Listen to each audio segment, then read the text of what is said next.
Hello everyone. Have you ever felt like you were standing for what's right, even when everyone else tells you to back down? Today we're meeting a pope who did just that. His name was Gregory II, and Gregory the 7th. And he took on an emperor in a battle that's still got something to teach us Christians today. And picture this one. Tuscany, Italy, back in the year 1000. That's where our boy Gregory starts his journey. Not your average church kid. He was smart, dedicated, and climbed a rank like a rock climber. By year 1073, he became a new pope, inheriting a church in major need of a makeover.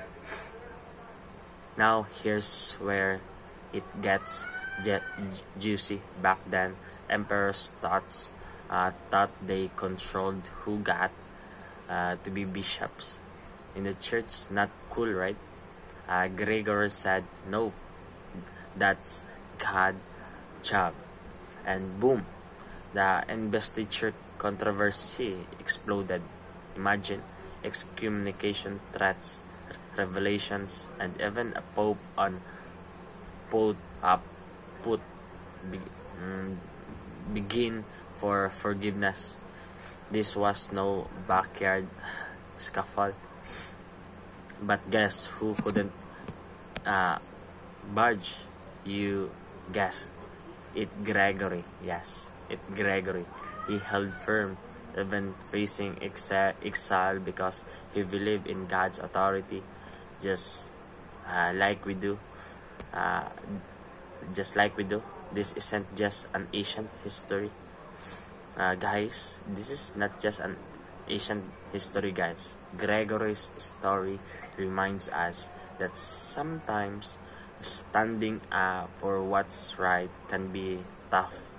Maybe it's not an emperor, but facing fear, pressure, defending our beliefs at work, our standing up for the marginalized. Just like Gregory, we can find strength in our faith and courage to do what's right, even when it's hard. Remember, God's got our back, just like he had Gregory's.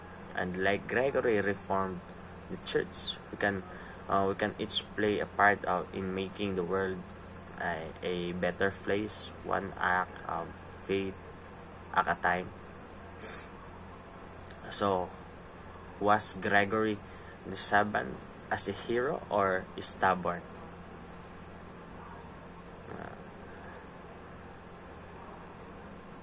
I repeat. So, was Gregory the 7th a hero or stubborn power player? It depends on your stand. You decided. But one thing's for sure, he didn't back down, and his fight for God's authority still inspires us today. Let's carry that torch, friends, and go Christians. And remember, even the smallest acts of faith can make a big difference. Until next time, stay strong, stay faithful, and keep making the world a better place. God bless.